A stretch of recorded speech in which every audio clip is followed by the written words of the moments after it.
এক ভাই একটা গুরুত্বপূর্ণ প্রশ্ন করেছে, প্রশ্নের উত্তর দিয়েই আমরা আলোচনা ইতি টানবো ইনশাআল্লাহ।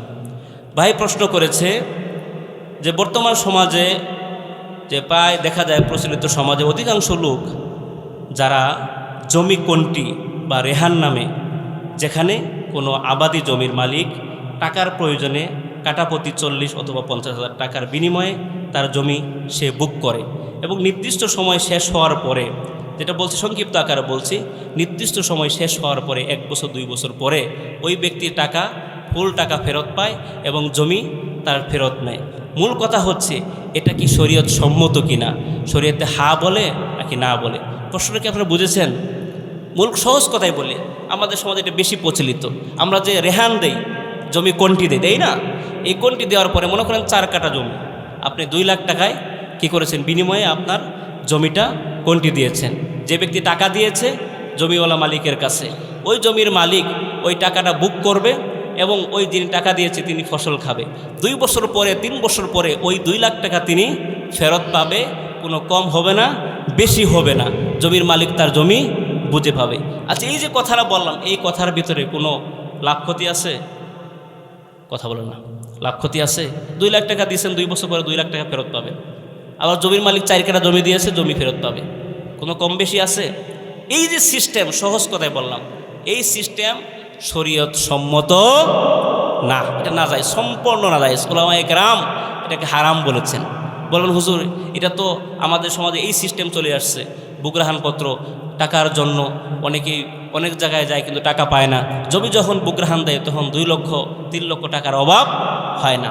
তাহলে প্রশ্নের উত্তরটা হচ্ছে যে আমরা যে জমি বুকরাহান দেই, এটা যেহেতু পদ্ধতি নাজায়েজ, হারাম, তাহলে পদ্ধতি বিকল্প অল্টারনেটিভ পদ্ধতি কি হতে পারে? অল্টারনেটিভ পদ্ধতি হচ্ছে এটাই, আমরা যে বুকরাহানপত্র দেই, 2 কাঠা বলেন 4 কাঠা বলেন, যত টাকার বিনিময়ে আপনি দিলেন, মনে করেন 2 লক্ষ টাকার বিনিময়ে আপনি কি করলেন, 2 কাঠা জমি বুকরাহান দিলেন, ঠিক না? এই 2 লক্ষ টাকার বিনিময়ে যখন বুকরাহান দেওয়ার পরে আপনি তার সাথে একটা চুক্তি করতে হবে যে তোমার জমিটা আমি 2 বছর অথবা 1 বছর অথবা 5 বছর খাবো, কিন্তু বিনিময়ে প্রতি মাসে এই যে 2 কাঠা জমি অথবা 4 কাঠা জমির বিনিময়ে আমাকে কি করতে হবে, প্রতি মাসে কাঠা প্রতি 200 টাকা করে দিতে হবে অথবা 500 টাকা।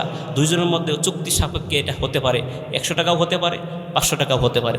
ধরুন 500 টাকা, 4 কাঠা জমি 500 টাকা করলে কত হয়? 2000 টাকা 1 মাসে হলে, তাহলে 12 মাসে কত হয়? কথা বলেন না, 24,000। এটা বেশি বললাম, কমও হতে পারে।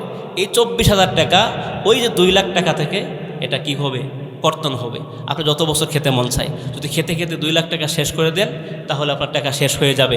এটি হচ্ছে শরীরের সম্মত অল্টারনেটিভ বিকল্প পদ্ধতি। তবে টাকার পরিমাণটা আপনি কমিয়ে নিতে পারেন, এটা হলে আর সুদ রিয়া হবে না। কথা বুঝতে পেরেছেন?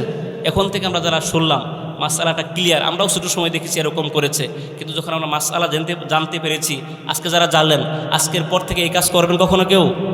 কথা বলেন, মনে হয় কষ্ট দিয়ে ফেললাম শেষ মুহূর্তে এসে। এটা করা যাবে? ওই যে ভয়ের ওয়াজ করলাম, আল্লাহর ভয় সব জায়গায় থাকার দরকার আছে না নাই? কথা বলেন, আছে না নাই? এই জন্য বুকরাহানপত্র যখন দিবেন একটা চুক্তিনামা করবেন, 4 কাঠা জমির বিনিময়ে 100 টাকা হোক, 400 টাকা হোক, 200 টাকা হোক, এই টাকাটা প্রতি মাসে ওই মূল টাকা থেকে কি হবে, কর্তন হয়ে যাবে। আল্লাহ আমাদের সকলকে কবুল করুন, আমিন। ওয়া আখিরু দাওয়ানা আলহামদুলিল্লাহি রাব্বিল আলামিন। আসসালামু আলাইকুম ওয়া রাহমাতুল্লাহ।